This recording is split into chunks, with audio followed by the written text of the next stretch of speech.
Picture this. It is 2 a.m., the house is dead silent. You were exhausted when you went to bed, that bone-deep fatigue that people with adrenal insufficiency know all too well. But now you are wide awake. And not just awake, you are vibrating. It's that internal buzzing. It feels like you're holding a live wire. Your heart is pounding against your ribs. Maybe you're sweating. And there is this overwhelming sense of doom, just pure chemical panic. Exactly. And the first thing your brain says is, I'm having a panic attack. Or maybe I'm just stressed. But what if I told you that for people with Addison's disease or secondary adrenal insufficiency, that 2 a.m. terror isn't psychological at all? What if it's actually a biological alarm bell ringing because your fuel tank didn't just hit empty, it evaporated? This is one of the most misunderstood aspects of adrenal disease. We focus so much on the morning struggle, getting up, getting going, but the night is where the biology gets incredibly complicated and, frankly, a little scary. Today, we are diving deep into the dark side of cortisol. Literally, we're talking about evening dosing, the adrenaline surge, and why for so many people with adrenal insufficiency, sleep is a battleground. You are listening to the deep dive on the adrenal nighttime paradox. So, Rachel, I want to start with a user submission we got, which was actually an article titled My Adrenal Life, Evening Dosing, Nighttime Symptoms, and Adrenaline Surges. And it hit on something I think a lot of people miss. We are taught that cortisol is the morning hormone, right? It wakes you up. So logic would dictate if you want to sleep, you want zero cortisol. Why is that wrong? It is a dangerous oversimplification. You're right that the circadian rhythm of cortisol peaks around 8 a.m. to wake us up. That's the big surge. And it does drop throughout the day. But, and this is the critical part, it never hits absolute zero in a healthy body. The National Institute of Diabetes and Digestive and Kidney Diseases, the NIDDK, explains that even at its lowest point, usually between midnight and 3 a.m., there is still a baseline level of cortisol circulating. It's like the idle on a car. You aren't pressing the gas, but the engine is still running. Perfect analogy. That idle keeps your blood pressure stable, it keeps your immune system in check, and crucially, it regulates your blood sugar while you're fasting during sleep. Now, imagine you have adrenal insufficiency. You don't have that idle. You take your last pill at, say, 4 p.m. or 5 p.m. And standard hydrocortisone, that doesn't last very long, does it? No. The half-life of hydrocortisone in the blood is roughly 80 to 90 minutes. So by 10 p.m. or midnight, you don't just have low cortisol like a healthy person. You effectively have none. You have stalled the car on the highway. Okay, so the car stalls. In a normal situation, you just coast to a stop. But the body doesn't let you just stop breathing or pumping blood. It has a backup system. Right. And the backup system is aggressive.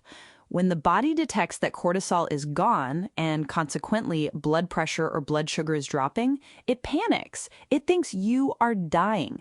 So the autonomic nervous system slams on the emergency button and dumps a different hormone into your system, epinephrine, adrenaline. So that 2 a.m. wake-up call, that's not a nightmare. That is a chemical injection of adrenaline. It is a physiological rescue mission. Your body is flooding you with adrenaline to force your heart to pump harder and to liberate stored energy so you don't slip into a coma. But to you, lying in bed, it feels like a heart attack. It feels like you ran a marathon while you were sleeping. The article we looked at used this phrase, wired but tired. I feel like that captures it perfectly. You are exhausted because you have no cortisol, which is your stamina, but you are wired because you are swimming in adrenaline. Exactly. And this is where the diagnostic confusion happens.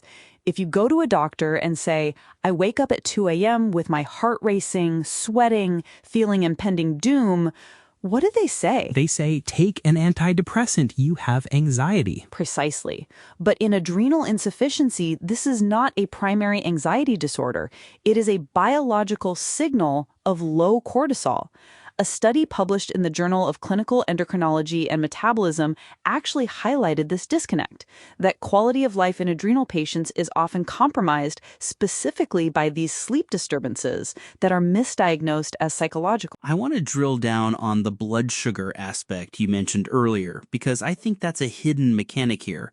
The article mentioned hypoglycemia.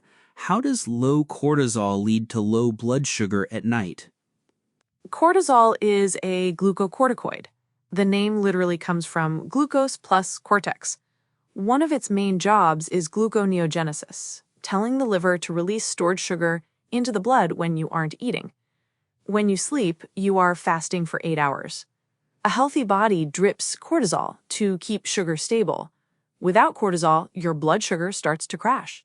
And the symptoms of low blood sugar, shaking, sweating, confusion, heart palpitations. They mimic a panic attack almost perfectly.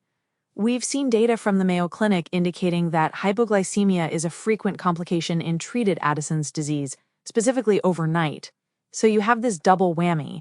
Low cortisol makes you hypoglycemic, and the hypoglycemia triggers even more adrenaline. It's a vicious cycle. You're trapped in a loop. So let's talk about the evening dosing part of the article. This seems to be where the controversy lies.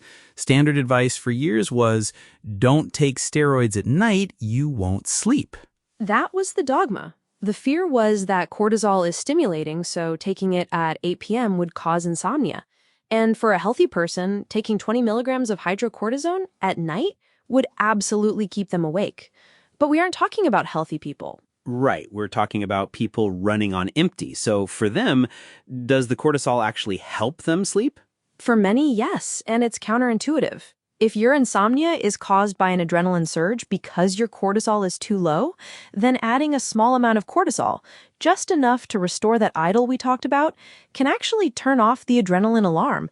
It calms the system down. So it's not about stimulating the brain, it's about satisfying the body's safety sensors so it stops hitting the panic button? Exactly. Some endocrinologists are moving towards circadian dosing, which might involve a very small dose, maybe 2.5 milligrams or 5 milligrams, late in the evening or right at bedtime.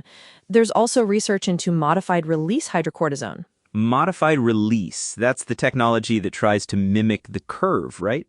Yes, there are formulations, like those discussed in European Society of Endocrinology guidelines, that are designed to release cortisol slowly overnight. The idea is to have the medication ramp up at 4 a.m. or 5 a.m., just like a natural body would, rather than the patient waking up at 0 and having to wait for a pill to kick in. That waiting period is brutal, the morning lag. You wake up, you take your meds, but you're a zombie for an hour. Because you are effectively waking up in a deficit. If you look at the pharmacokinetics, the way drugs move through the body, oral hydrocortisone peaks in about 60 minutes. But if you've been at 0 since 2 a.m., you are climbing out of a very deep hole. That's why the nights are so hard.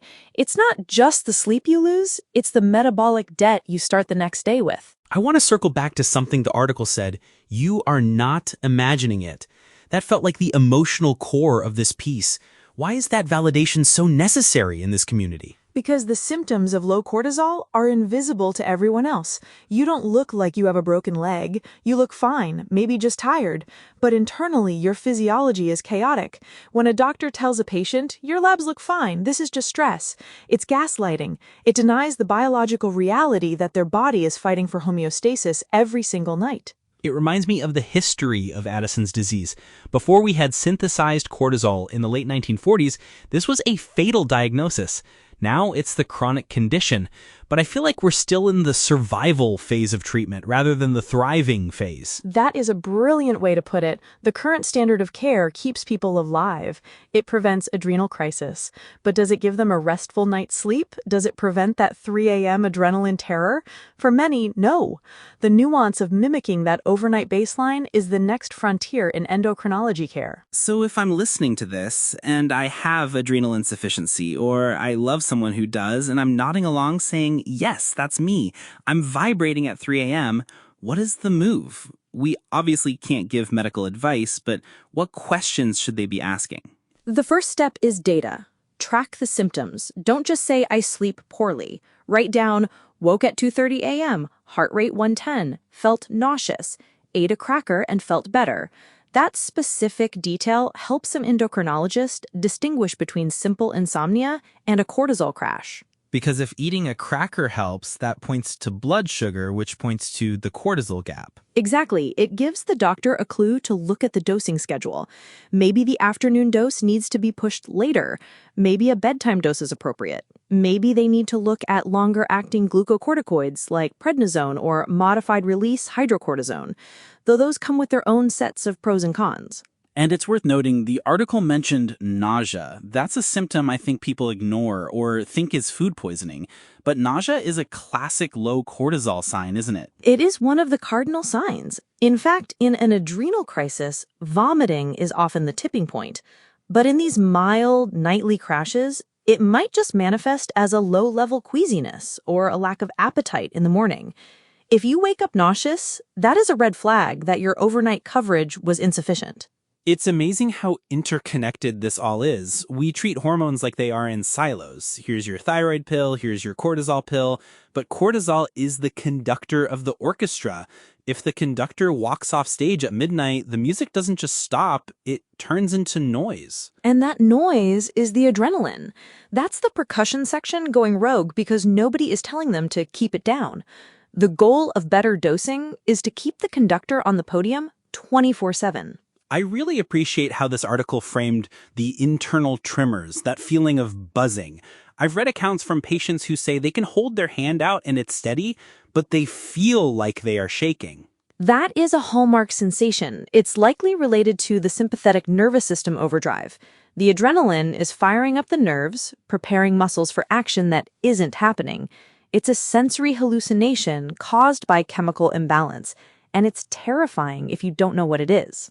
So to wrap this up, the big takeaway here is that night is not a dormant time for the adrenal system. It's an active maintenance period. Yes, we need to stop thinking of cortisol as just the energy hormone and start thinking of it as the stability hormone. Stability is needed 24 hours a day. If you are struggling with nights, it's not because you are failing at sleep. It's because your medication regimen might not be matching your biology. And you deserve to have a doctor who is willing to play detective with you to figure that out. It's not just about staying alive, it's about actually resting. Absolutely. Your experience is valid, the symptoms are real, and the physiology backs you up. A huge thank you to the author of that article for shedding light on such a specific, tough part of living with AI. If this episode resonated with you, or if you know someone navigating the ups and downs of adrenal insufficiency, please pass this along. It might just be the validation they need to get a better night's sleep.